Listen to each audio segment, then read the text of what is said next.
What is the meaning of imposter syndrome?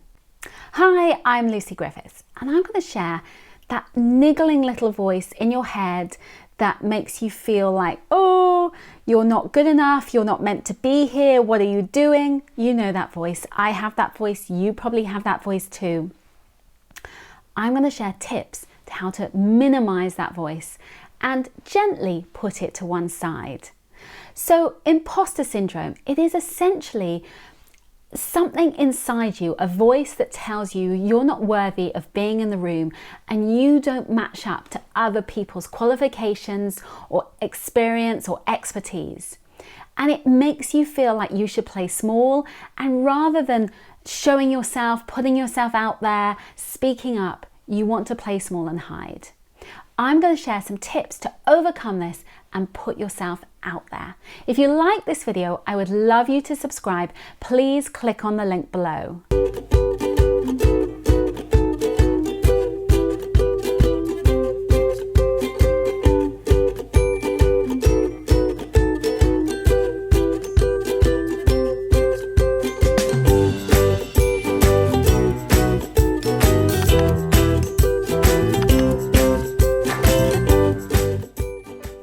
So we're talking the imposter syndrome, and we all have a niggling voice inside us, whether it's men or women. Everybody has a voice that says they're not good enough and they're not worthy. So how do you get rid of this inner critic? So start by journaling and becoming aware of your inner critic, that voice inside you. So really get into you and your headspace and becoming conscious of when you are having that voice inside you. Because very often we've heard the voice for so many years that we don't even recognize it anymore. We barely hear it. It's just on a loop telling us that we're not good enough. So start becoming aware of this voice.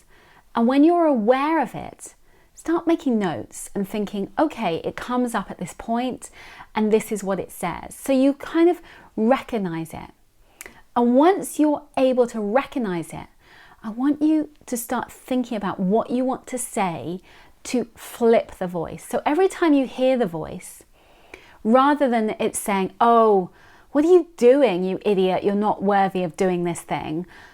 Instead of that, flip it so you can say, how can I be the best version of myself today? How can I show up and be the amazing person that I know I am meant to be? And once you have that at the key at the heart of you, that is what matters. And so really focus on that and getting to know you in that sense, that it's essentially you want to go to the heart of the inside of you, your core, where you feel most vulnerable. That inner critic, your voice that is inside you that tells you you're not good enough, not worthy enough, that makes you feel like you're an imposter, a fraud. That voice, it's really hard to detect that voice because we've had so many years of not really hearing that voice. So what I want you to do is start journaling and being aware of that voice within you. And every time you recognize and become conscious of your voice, your inner critic, the imposter that you have living within you that tells you, what are you doing? You shouldn't be here. When you become conscious of that voice, just gently say, you know what? It's okay, because they're trying to look after you and keep you small and safe. So you just say, it's okay, don't worry, I'm going to do this thing, I'm going to put you to one side, but it's going to be okay and I've heard you. And so if you do that, then you quieten your voice rather than it being this niggly, almost toddler that's like saying, stay safe, stay safe, stay safe. You want to push it to one side, but very gently. So once you've got rid of that voice, you need to fill the void. So you want to fill the void with something that's positive, something that is, a really unique voice to you. And so the way that you can do that is by working out what messages are your kind of triggers and what you can flip the switch with. So something that will make you feel so much better. So it might be that you say, oh, I shouldn't be here. I shouldn't be an expert. I'm not good enough to be in a magazine, or I'm not good enough and worthy enough to be on the cover of a magazine, or I'm not good enough to be writing a course or doing a Facebook Live, whatever it may be that's your trigger.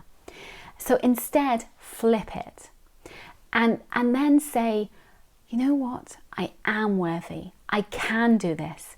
And start your mantra of what works for you and creating a mantra so that you can get in touch with that person that you are meant to be. The second thing to do is become aware of the voice inside you, your inner mentor, your figure that can help you. And when you connect to that voice, then from that, share that voice, share that message. And so connect to that person. And when you connect to them and really tell that story, that can really help you. So connect to the person you want to be and think about who that person is. How would they show up in 20 years' time? Who would they be? What would they look like? What would they be doing? What would their life be like? And when you can connect to that person, it's so much easier to move forward, because when you're connecting to your future self and you believe that you can be the person that you have visualized, then it's much easier. Because when you visualize your goals and make them a reality, you make them, you smell them, you feel them, it becomes so much more possible. I cannot wait to know what you accomplish, and I know you are going to get there. I promise this is entirely possible.